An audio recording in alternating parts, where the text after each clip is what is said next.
Ashamar kafuune daawwattoota fi hordoftoota maatii muhaa Oromoo YouTube akkam jirtan nagaan keenya kan jaalala onneerraa madde bakkuma jirtanitti isinaa ga'u janna daawwattoota fi hordoftoota maatii muhaa Oromoodha. Oduu keenya ammaaf qabanne kan isinitti mu'ana muhaa Oromooti hammadhuma sagantaatti nu waliin turaan afeerraa keenya gamanumaan viidiyoo keenya like share gochuu sin dagatinaadha.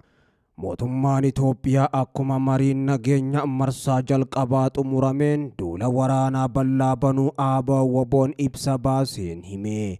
Lola Oromiyaa bakkoota garagaraatti tibbana adeemsifamaa tureen loltoonni mootummaa 600 ajjeefamuudhaan 400 yoo madaa'an 100 ol booji'amuu isaanii waraanni bilisummaa Oromoo ABO'n ibsee jira. Duula mootummaan itti bane ofirraa qolachuudhaan kasaaraa guddaan ammoo humnoota mootummaarra ga'us ABO'n ibsa baase kana beeksisee jira. Mootummaan hamma oduun kun qindaa'etti ammoo dhimma kana ilaalchiseetis waan jedhe hin qabu.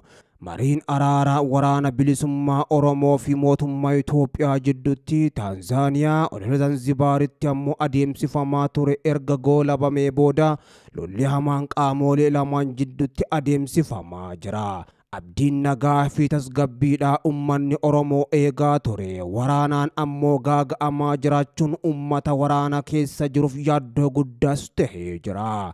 Akka xiinxaltoonni siyaasaa jaanitti mootummaan marii marsaa lammaffaa irratti olaantummaa waraanaa gonfatee deebuudhaaf duula waraanaa ABO irratti banee jira. WBO'n ammoo ofirraa qolachuunis mootummaa kasaarsisee jira jechuun himaa jiru. Waraanni bilisummaa Oromoo gama isaatiin ibsa baase kana mootummaan wal hubannoo yeroo marii araaraa ture irra gaame cabsuudhaan waraana gubbatti banee jira jechuudhaanis himatee jira. Furmaata nageenyaaf akkuma kaleessaa kutannoo of duuba deebii hin qabne qaba kan jedhe WBO'n garuu ammoo waraana gubbatti baname ofirraa qolachuuf dirqameetiin jira jechuudhaan WBO'n ibsa baase kana beeksisee jira. Waraanni bilisummaa Oromoo WBO'n ofirraa qolannaa godinaalee Wallagga Lixaa, Wallagga Bahaa, Orroo Guduruu, Wallaggaa, Shawaa Lixaa, Shawaa Bahaa, Arsii, Harargee, Booranaa fi Gujitti taasiseen humnoota mootummaa irraan kisaaraa guddaa geessisee jiraachuus ibsee jira. Sochii haleellaa humnoonni mootummaa Shawaa Kibba Lixaatti taasisan loltoonni waraana bilisummaa Oromoo WBO'n gootummaa fi kutannoodhaan qolachuus himee jira.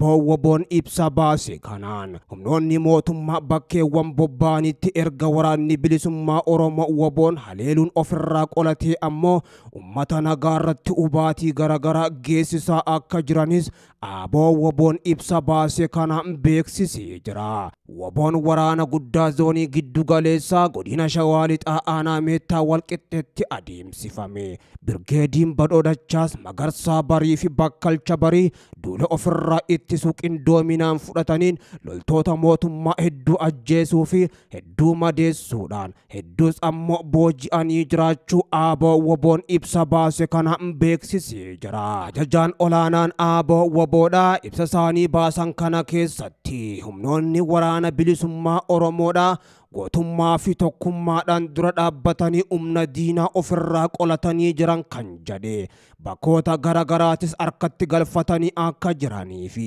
meeshaawwan gurguddoo ammoo humnoota mootummaarraa boojuus ifoomsanii jiru. Keessattuu waraanni bilisummaa Oromoo WBO lola guddaa Wallagga Bahaa, Wallagga Lixaa, Kibba Oromiyaa fi Jiddu Galeessatti gaggeesseen injifannoo gurguddoo gonfachuu qofa otoo hin taane humnoota mootummaa gubbatti hidhannoowwan gurguddoo meeshaalee garagaraa moortora dabalatee gama biraatiin konkolaataawwanii fi akkasuma gosoota qawwee danuu fi bombiiwwan hedduu humnoota mootummaa Abiyyi Ahmad irraa booji'ee galii qabsoo bilisummaa Oromootiif godhee jiraachuus ajajaan olaanaa WBO ibsa baasan kana keessatti beeksisanii jiru. Lolli mootummaa fi WBO gidduutti gaggeeffamaa jiru jabaatee itti fufee jira. Ijoolleen Oromoo injifannoo gurguddoos argachuu kan beeksisan humnoota mootummaa Abiyyi Ahmad biyyatti dabaluudhaan lafa baasaanii bilisa baasaa jiraachuus beeksisanii jiru. Godina Arsii aanaa Doddotaa magaalaa Muddeetti waraana mootummaa fi waraana bilisummaa Oromoo jidduutti lolli cimaan adeemsifamaa jiraachuu jiraattonni himana. Humnoonni mootummaadhaa uummanni waboodhaaf dahootee jechuudhaan manneen hedduu gubuu fi namoota nagaa irraanis ammoo hubaatii geessisuu ibsanii jiru.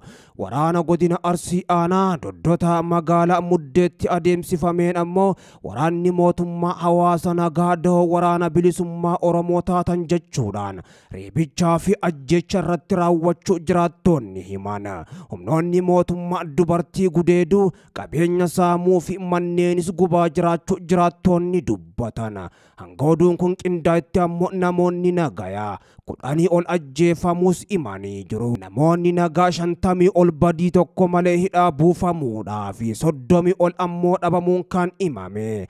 Kana malees manneen namoota nagaa 40 ol gubachuu maddeen himanii jiru. Saamichi hawaasa nagaa reebuu fi gochaan garagaraa uummata irratti ammoo raawwatamaa jiraachuus dubbatanii jiru. Sababbii kanaatiin ammoo abbootii warraa 3,000 ol qe'ee qabeenya isaanii irraa buqqa'u maddeen himanii jiru. Qabeenya garagaraa namoonni lubbuu ofiitiif sodaatanii biraa dheessan waraanni mootummaa fudhatuudhaan konkolaatatti fe'anii baasuunis ammoo akka jiru dhagahamee jira.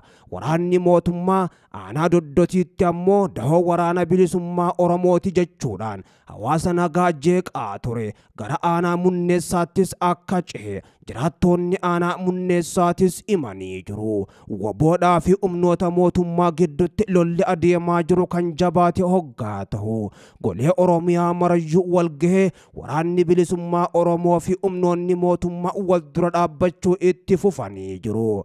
Gidduu isaaniitti ammoo namoonni nagaa danuunis hedduu dararaa argaa akka jiranii fi danuu isaanii humnoonni mootummaa qabeenya saamuudhaan mana isaanii gubanii dubartii gudeedaatis jiraachuun isaanii kan himame. Waboon ammoo humna kana nan qoladha guutuu Oromiyaa keessaa hin baasi jechuudhaanis tarkaanfii jajjabduu fudhachaa akka jiru kan beeksise. Mootummaan ammoo erga mariin nagaa marsaa jalqabaa Taanzaaniyaatti gaggeeffamaa ture xumurame lola isaa labsuu waboon kan beeksise ibsa baaseen yeroo ammaan tana ofirraa qulannaa gaggeessaa jiru waboon injifannoo guddoo gonfachuu kan beeksise. Humnoonni mootummaa lola itti kan fufayyooti ammoo waboon guutumattuu humna isaatiin dura dhaabbate barbadeessuufis akka jiru beeksisee jira. Tarkaanfii waboon godina Horroo Guduruu Wallaggaa aanaa Kombolchaatti fudhateen hidhamtoonni siyaasaa 280 hiikaman. Gootichi waraana bilisummaa Oromoo waboon tarkaanfii humna diinaa magaalota aanaa fi akkasuma godina keessaa buqqisuuf fudhatuun ilmaan Oromoo badii tokko malee maqaa siyaasaatiin hidhaman harka diinaa keessaa baasuudhaan gara maatii fi jireenya dhuunfaa isaaniitti deebisuun beekamee jira. Waboon tarkaanfii godina Horroo Guduruu Wallaggaa aanaa Kombolchaa keessatti fudhateen humna diinaati kan jedhu raayyaa ittisa Itoophiyaa aanicha keessaa buqqisuudhaan hidhamtoota siyaasaa kaabinoonnii fi qondaaltonni waraana PP hidhanii dararaa turan 280 ol buufata poolisii keessaa baasuun bilisaan gadhiisee jira. Kana malees ammoo buufata poolisii san keessaa uffata seeraa kan waraanaa konkolaataa FCR 3 dhuunfachuudhaan dantaa qabsoo bilisummaa Oromootiif oolchee jiraachuu waboon hime. Waboon godina Horroo Guduruu Wallaggaa aanaa Kombolchaa keessatti marsaa lammaffaadhaaf moortora diinarraa hiikee akka jiru kan beeksise. Waraanni bilisummaa Oromoo waboon tarkaanfii guyyaa har'aan tanaa fudhateen waraana mootummaa godina Horroo Guduruu Wallaggaa aanaa Kombolchaa irratti fudhachaa ooleen meeshaalee waraanaa hedduu dugda diinarraa hiikee jiraachuu beeksise. Lola guddaa qindoominaan birgeediin bakakkaa murtii guutoo fi akkasuma mancaa fi tuulama waliin ta'uudhaan fudhataniin bireeni isniipparii fi qawwee AKM malee meeshaa lolaa guddaa moortora tokko siikuudhaan torbee kana keessa qofaan moortora lammaffaadhaa waraana Abiyyi Ahmad irraa hiikuun baramee jira. Lola kanarratti booji'amtoonni waraana mootummaa Abiyyi baay'inni isaanii 120 ga'e kan jiru yoo ta'u lolli aanaa Daadduu ammoo itti fufee jiraachuu waboon beeksise. kaabineen aanaalee biroo irraa ammoo magaalaa Shaamboo fi Naqamteetti baqachaa jiraachuun kan himame. Waboon ammoo ittuma marsuudhaan waraanaa fi kaabinoota kokkee qabuudhaan muddamsiisaa jiraachuun himamee jira.